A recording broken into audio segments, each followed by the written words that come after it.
off, and then I'll come in, and then we'll roll from there. And whatever you need, we'll provide, if we can at this point in time. Okay? Good afternoon, everybody.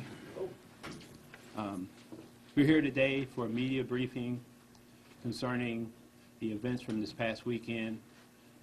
The city experienced 6 homicides. We send out our condolences to the victims and their families. And we'll start off with the chief, who will introduce everyone that will be speaking today. Thanks, Sam. Who we have with us today is we have Pete Bickmore from the FBI. He's the assistant SAC over there, criminal division. Next to him is Deputy Chief Calvin Williams. Calvin oversees field operations for the Division of Police. Deputy Chief Ed Tomba, that's Homeland Special Operations, the Homicide Unit Narcotics. Next to him is Scott Wilson, who is the Public Information Officer for the FBI. Commander Stevens, who oversees the 3rd District, and Sam Morris, my PIO. What's real important here today, and I want to just start out this way, I'm being a little repetitive, is that this isn't a press conference. This is a media briefing relative to those incidents which took place in Cleveland between Saturday and Sunday this past weekend. This past weekend, from Saturday afternoon through Sunday, approximately 36 hours, probably a little less than 36 hours, we had 6 homicides. Included in those homicides was a suicide, and it involved 4 incidents.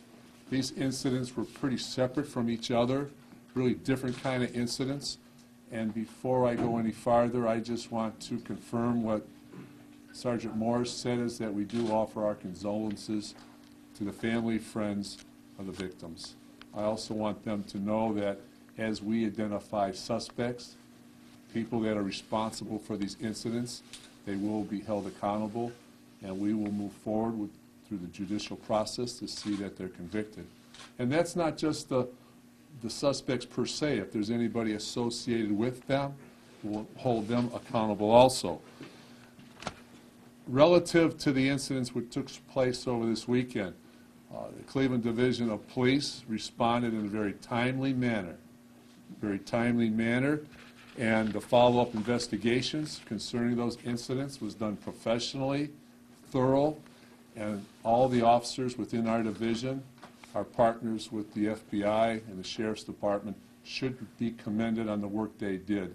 Because when you have these type of incidents, 4, and you have 6 homicides in that short period of time, that really puts a lot of stress, not just on us, but our partners.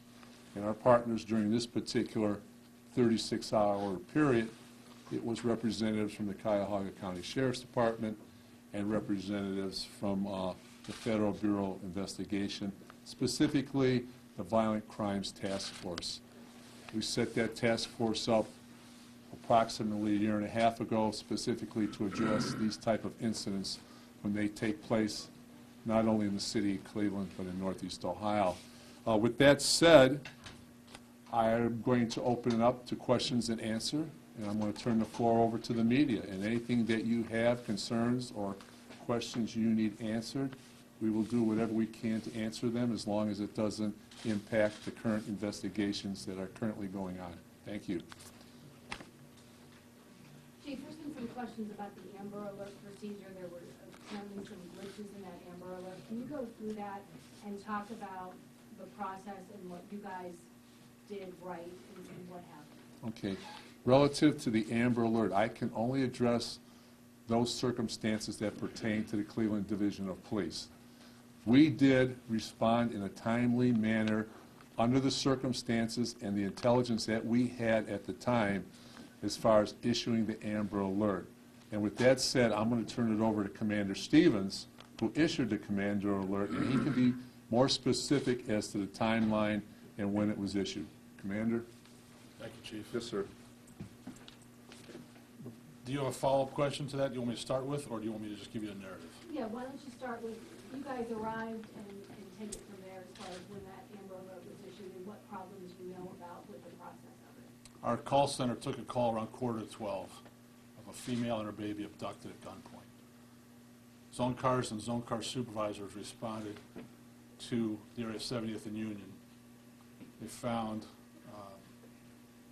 very little there to deal with. They got another call from 6925 Salem, where the 14-year-old brother of the kidnapped Latasha Jackson was reporting the crime. They responded there. They gleaned as much information as they could. He's not a parent of either party. He was a little shook up, obviously. They started checking vacant lots and empty houses in the area. They got some leads on where this guy might be. They found his vehicle and so forth. And around 1:30, after they had gotten photos and intel on both females, the mother, Latasha Jackson, and the daughter, Shania Wynn, then they requested my permission to issue the Amber Alert. And of course, I said, naturally, do it. And around 10 minutes to 2, we put that mechanism into launch mode, as it were. And our communications section then has to interface with the county to get it going. But my troops did everything they were supposed to do in the run-up to the Amber Alert. So the problem lies with the county, perhaps, with the tones going out with no information, or? Well, I want to kind of clarify. There was a review process of every Amber Alert, and in a few months, I think Sergeant Morris will sit down with the people that review those, and they'll debrief it and try to figure out where the problems may or may not have lied. But that's not really in my purview. Is there a difference in your protocol if you show up and a child's gone versus a child and a mother? Is there a difference there on issuing an Amber Alert or not? Well, the Amber Alert is typically for a child removed from the safety zone of the parent. Okay? Now, no two situations are alike. So what we did in this instance, we availed ourselves of every resource possible. The Amber Alert, the CART call-up, and the Violent Crimes Task Force. Commander, who was the first call made by? You said the brother made the second call. Who called the first time? We think he called from the house and You said, think the brother called twice? yeah, and said, he mentioned 70th and Union.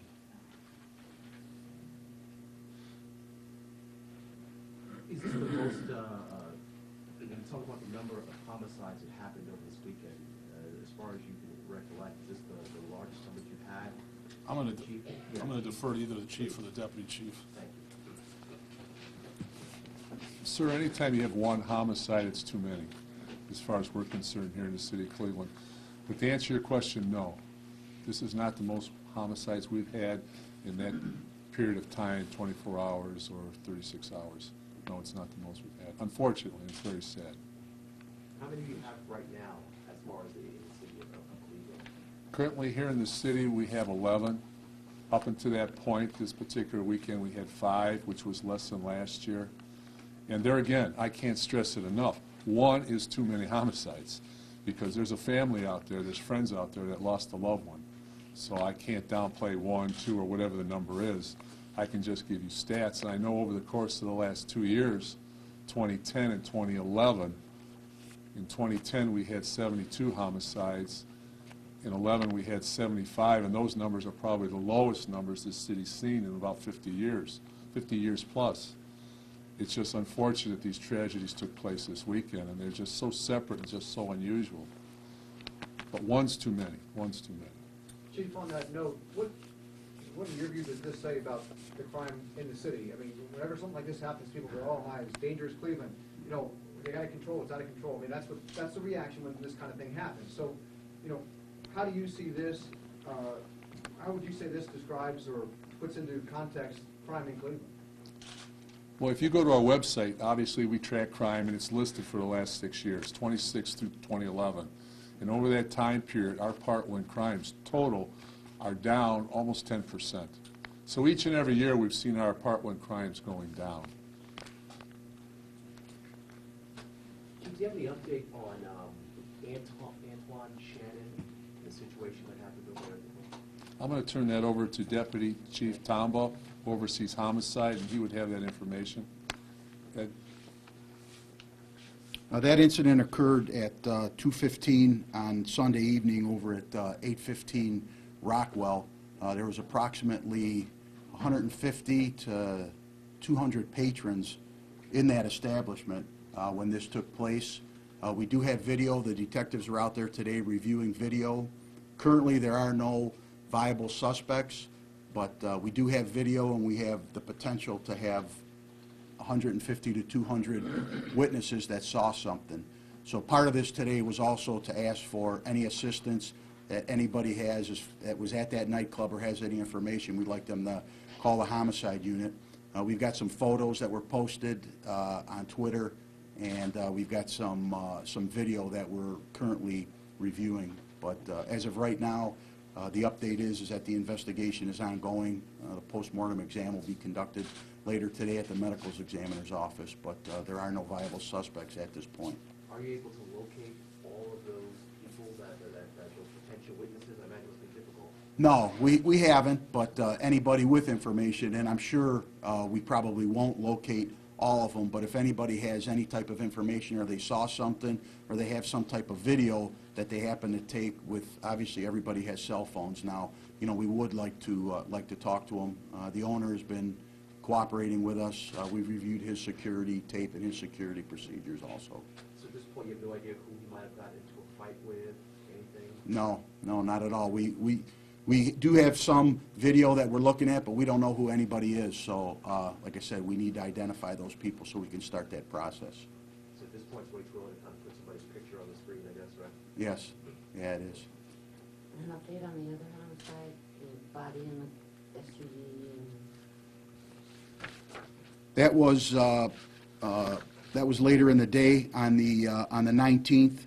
Our 1st and 2nd District police detectives, along with our impact unit, they were investigating several burglaries, and they had a suspect that was identified and arrested earlier in the day. And during the interview process, debriefing process of that suspect, he led the detectives to 137th and Belshire, where we discovered the SUV with the body in the back seat of that. So we do have Ryan Miller under arrest, and I anticipate he will be charged in connection with that crime. And what So about how the did they know each other? Through narcotics dealing, drug abuse issues, burglary issues that they both participated in. And can you update us on that one from Dove Avenue? Is there any update on that with the 2 bodies found in the house? Okay, the one, the incident on Dove Avenue was 2 p.m. Sunday afternoon. We had 2 males that were victims of gunshot wounds, and that was an incident that took place earlier in the morning. We received information from a family member to check the house. Members of the Division of Police checked the house. They found the 2 bodies. Earlier in the day, there was a call for shots fired. Officers responded immediately, and they observed 2 males running from that location. And this was a good job by our uniformed officers. They stopped them, detained them, found that they were both wanted on carrying concealed weapons charges. So they booked them, brought them into our city jail. Yesterday, homicide detectives did conduct interviews with those 2 males in connection with this investigation. Right now, nobody is going to be charged in connection with that crime, but they will be charged later on regarding their outstanding warrants. So do we have any idea what this is all about? Well, from what we've learned so far is that it was there was some drinking, late night partying going on, and some gambling going on, and that there was an argument. But that's another issue that happened early in the morning. We didn't actually get involved until later that day, so that's another one that we're piecing together. But we're hoping that the 2 gentlemen and maybe some of the neighbors can provide us with some information that will lead us to a suspect. And so none of these were random? None of these murders were random acts of violence? No, They were all... Yeah, we believe, that they knew each other on Dove. Obviously, what happened with the young lady, they knew each other. The one in the bar could be, random. It could have been fight. We don't know. That one's still kind of too early to tell. But as far as just when you say a random act of violence, a stray shot, or someone, doing something to somebody on the street, no, they weren't random. We believe that, particularly the one on Dove, that they knew exactly what was going on. And the other one from the west side, he knew him, and there was a fight or some type of argument that led the one male to be murdered, so. And do you know how you guys found the bodies of the mom and the baby and Lord in that garage? How did you find those bodies? Through a tip or? That was done by a canvass, neighborhood canvass. Members of the FBI Violent Crimes Task Force were canvassing the neighborhood. Again, there was a canvass that took place immediately. The officers assigned to the 3rd District and the Detective Bureau were doing canvasses, and these guys just went back out again and started recanvassing it, and they saw something that they thought was unusual, and they checked it out, and that's when they discovered them. And Commander, do you have a few comments on that, please? I can address it. Thank you. Thanks, Chief. Some additional information came to us around 11 p.m. on Saturday night that we did not, prior to that, have. And when we took that information and we looked at where we found the vehicle, we refocused on a block that we had not really paid attention to before. And the task force was checking derelict factory when they found a door ajar on a garage that from the street would not appear to be ajar. And unfortunately, that's when they found Shania and Latasha. You guys held a very rare press conference Saturday night at 11 o'clock. Was some of that information from that press conference, or was it from something else? No, we were trying to supplement that nugget we had just gotten and stir the pot, so to speak, with the Amber Alert and just see if we could get any more leads or clues. Absolutely. On that particular live press conference, at that point, we still had some really good leads. So we still had a belief possibly that Ms. Jackson and her daughter were still alive. So we were trying to solicit the help of the community to push this along. But we still had some pretty decent leads at that time. Now, Chief, do you believe that this happened shortly after she left the store, or do you guys have a timetable on when he killed her and the baby? That's yet to be determined, and we'll need the information from the medical examiner's office before we can comment on that. Where was the car relative to the garage? The van that the perpetrator used was parked in an abandoned lot on the north side of Union at what would be 7013 Union if that building still existed. So it was right near there. Yes, ma'am. Do you think he was on his way to his car and something happened that he went into the garage? I can only surmise. I don't know what was going through his mind prior to this. Was there an incident prior to them being abducted that day? No. Or he was just there waiting, he knew they were going to be in that area? Can I allow to speculate here? Yes, sir. I think he ambushed her. But let me say this also, is that they were in contact with each other by phone prior to the day before, et cetera, et cetera, et cetera. So, and there was a long phone conversation, 5 to 6 minutes, between the victim and the suspect that morning. And we don't know what transpired or was said during that phone conversation. You know, they may have agreed to meet each other, I don't know.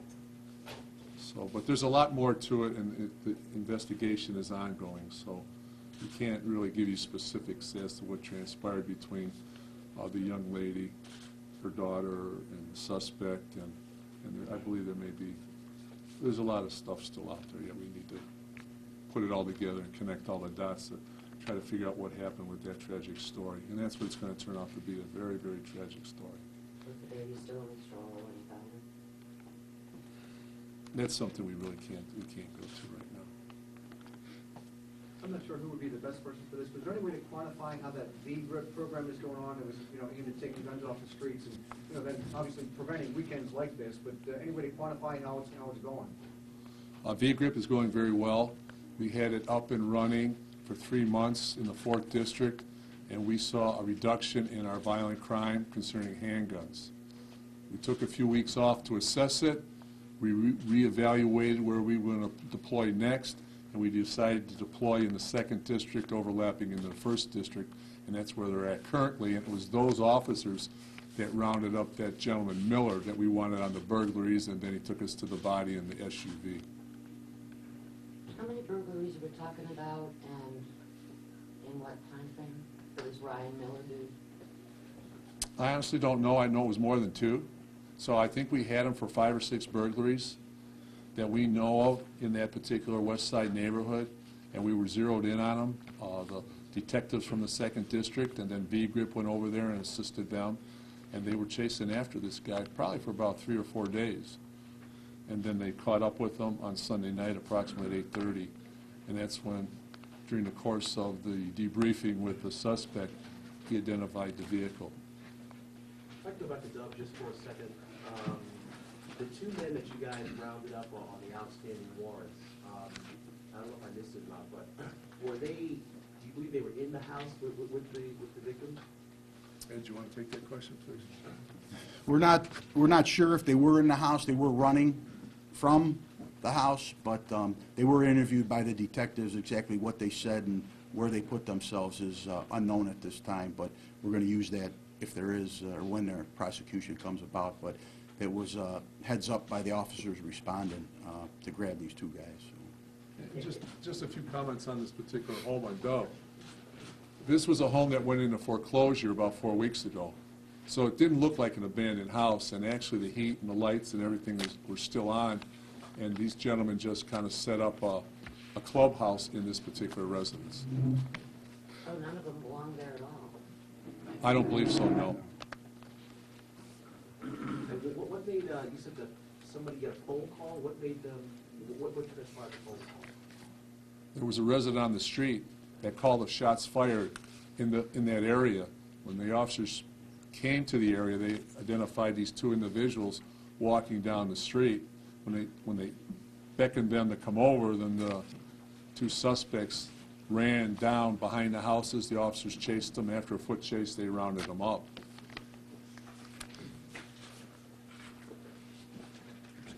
Yeah, that's good. Just, final question, just to the people out there, what does this violence say about, the streets of Cleveland? Is this kind of just a, just happen type thing? It doesn't ordinarily happen? What does it say about the streets of Cleveland? Well, let me say this. This type of violence, any type of crime, is a symptom of something else. Could be whatever it may be. Some type of social ills. And as far as the streets here in the city of Cleveland, they're safe. There's no question about it. The sad thing about this is that we had 6 homicides. And these people, the suspect and the victim, were acquainted with each other or knew each other. It's not like you have a suspect going out there and just robbing and shooting somebody on a street corner. These people knew each other, and yet they still felt the need to injure and fatally kill that particular person that they know. That's the sad component here for not just the city of Cleveland, Northeast Ohio, across this country. And I think if you talk to other major city chiefs in other cities, they'll tell you the same story. Unfortunately, the suspect and the victim are acquainted. What would you say to the people that are out there that do know something, but you have on the streets where there's no snitching policy, you don't snitch or whatever, what would you say to them? Well, I would say that's ridiculous. I would say that 99% of the people that are injured in this city fatally, that somebody out there knows. And we need to turn that corner where people can call us either through Crime Stoppers or tipping. But until the community buys in and it helps us, it's still a long road to go. But I know somebody out there knows. There was a gentleman killed after the African American Festival up at Lukeyster Park, a few blocks away. Everything was over, but there were still 50, 60, 100 people in the area. We haven't solved that crime yet. And it's just not him, it's other people. These unsolved crimes, I truly believe somebody out there in the community knows, and they have an obligation to call us. And it's anonymous. We don't have to know who they are. We just need that piece to the puzzle.